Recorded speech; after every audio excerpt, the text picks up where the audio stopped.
দেশের বিজ্ঞান ও প্রযুক্তি বিশ্ববিদ্যালয়গুলোর পরিস্থিতি নিয়ে বা দারুণ একটা রিপোর্ট করেছে বণিক বার্তা। সেখানে তারা বলেছে যে দেশে বর্তমানে যে বিজ্ঞান ও প্রযুক্তি বিশ্ববিদ্যালয়গুলি আছে সেগুলোতে প্রায় 35% বেশি ছাত্রছাত্রী পড়ছেন বিজ্ঞান ও প্রযুক্তি বিষয়গুলোর বাইরের বিষয়গুলোতে, অর্থাৎ মানবিক, সামাজিক বিজ্ঞান কিংবা বাণিজ্য অনুষদে। তারা দেখিয়েছেন দেশে মোট প্রায় 13টি বিজ্ঞান ও প্রযুক্তি বিশ্ববিদ্যালয় আছে, সেখানকার মধ্যে প্রায় 11টিতেই মোরলেস এরকম অবস্থা। কেবলমাত্র দুটো বিজ্ঞান ও প্রযুক্তি বিশ্ববিদ্যালয়, যেটা হলো একটি হলো পিরোজপুর এবং অপরটি হলো সুনামগঞ্জ, এই দুটি বিজ্ঞান ও প্রযুক্তি বিশ্ববিদ্যালয়ে কোনো মানবিক, সামাজিক কিংবা কোনো বাণিজ্য অনুষদ নেই।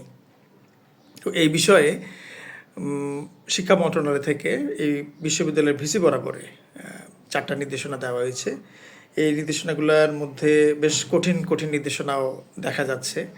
সেটা হলো যে তাদেরকে বলা হয়েছে ন্যূনতম সময়ের মধ্যে এই নন স্টেম যে বিষয়গুলা সেগুলোর কার্যক্রম সীমিত করতে অথবা একেবারে বন্ধ করতে।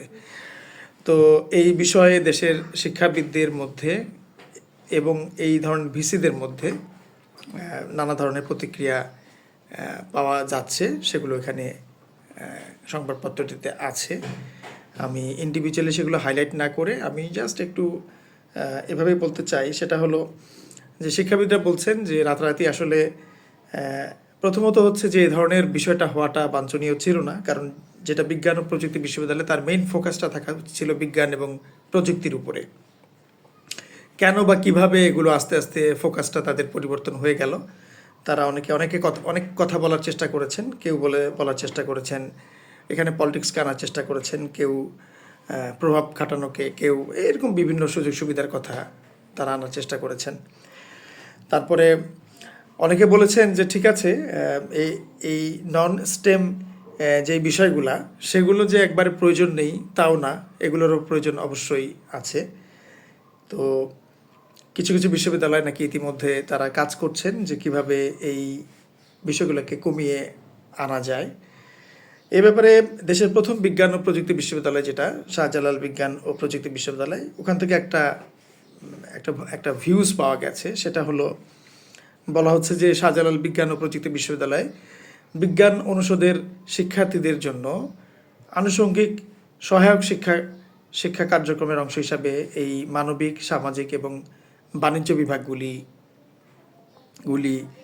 এসছে। প্রথমত হচ্ছে যে মানসম্পন্ন যাতে শিক্ষক পাওয়া যায় এই বিষয়গুলো পড়ানোর জন্য, সেখান থেকেই মানসম্পন্ন শিক্ষক সোর্স করতে করতেই আলটিমেটলি এই বিভাগগুলো কিন্তু খোলা হয়েছে। এবং তারা এটা বলার চেষ্টা করছেন যে এই পর্যায়ে এসে আসলে তাদের কিছু করার নাই, কতটুকু তারা কি করতে পারবেন। পত্রিকায় এগুলো এসেছে। তো আমি যেটা বললাম যে আসলেই চিত্রটা বেশ একটু অ্যালার্মিং চিত্র। যেমন আপনি ধরেন যে অ্যাভারেজে 35%, অর্থাৎ 1/3 শিক্ষার্থী হচ্ছে বিজ্ঞান এবং প্রযুক্তি বিষয়ক এর সাবজেক্টের বাইরের।